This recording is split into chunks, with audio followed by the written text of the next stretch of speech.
coming to Baba, I was spiritually seeking because I had a love for Christ as a child, and I always loved Christ. And then I got interested in yoga and different other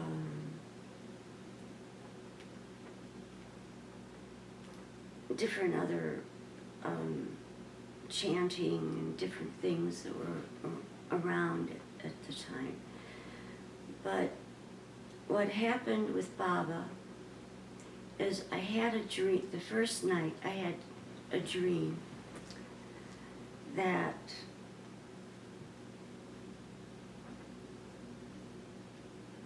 how do I put this? I don't know. I had a dream that someone gave me a book, and the book that he gave me had a big heart on the cover, and it had golden light coming from the heart, and it said Avatar on the top. And he said, read this. I said, oh, okay. And so I got it. So the next day I met the guy that was in the dream at a delicatessen. And I said, I had a dream about you. And he said, what? And I told him about the dream. He said, someone just brought that book in. I'll go get it for you, because he just got enthusiastic about it. And it was Jean Adriel's book, Avatar.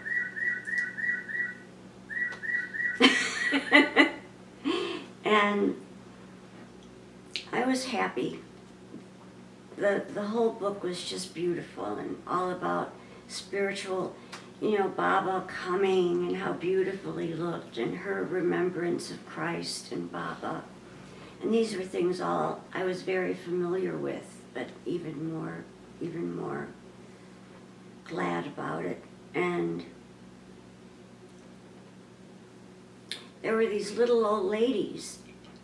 I dreamt about him the second night after I had read through the book. And there's a picture of Baba on Godfather Mountain. So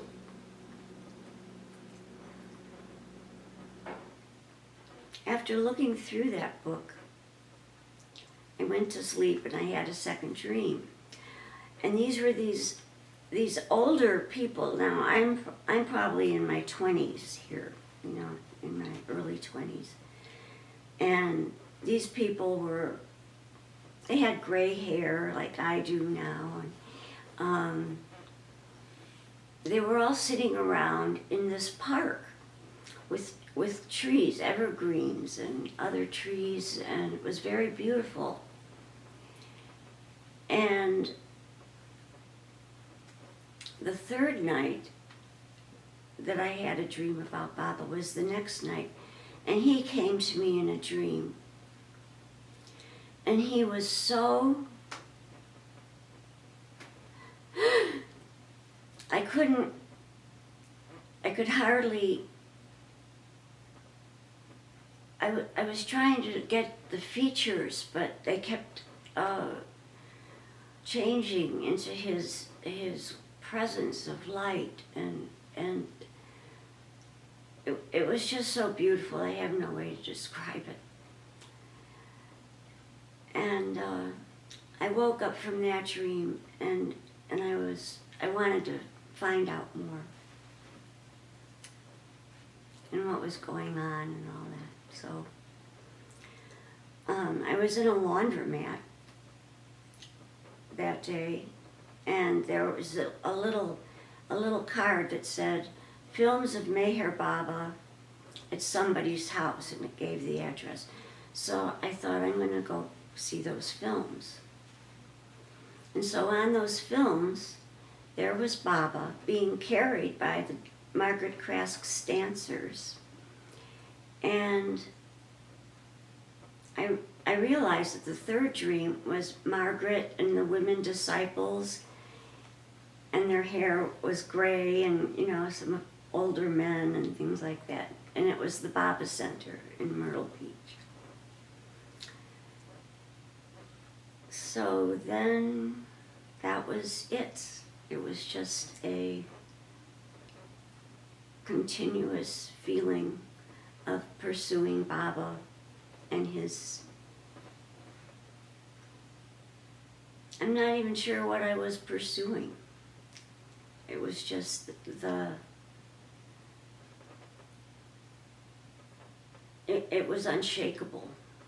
It had to be pursued. And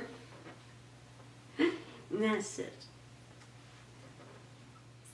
You've been with Baba ever since? Yes, I have been. Where were you living? Chicago. Who was the guy that gave you the book that you met? Oh, well, I knew him. Oh. I knew him. He was like a sort of friend of mine, person you see, you know. I was in the delicatessen, he was there.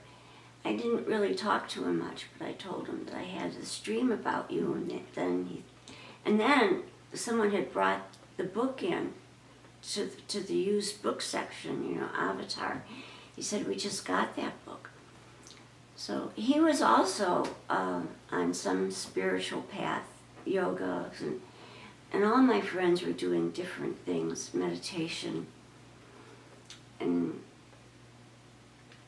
Did he become interested in Baba? Or no? he never did. I expected him to, but he never did. I don't know what became of him anymore, but he had more of an occult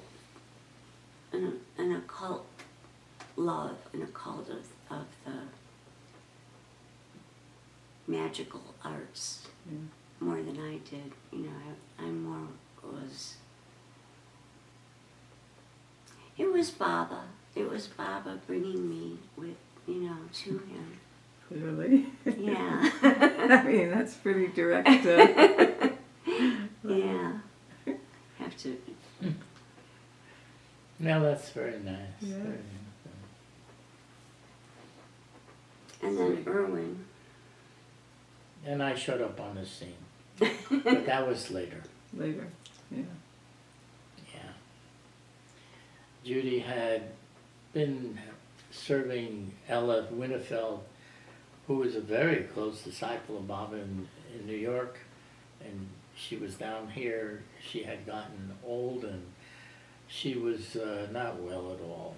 And she served her till the end. And then she also served Lynott for many years. 10 years. And then they got married right at the end of his life. They, you know, it was quite difficult for Judy at that time. And then afterwards, that's when we got together. And we've been together now for, what, 22 years? 22 years. Yeah, it's hard to believe 22 years went by so quick. It's a good thing. Yeah. The next 22 years, I won't even be here. I'll be maybe somewhere else at that point. And it will have gone also by quick. Judy, you know what I always think of? Lynott told me about the experience he had when he started a fire in the kitchen. Mm-hmm.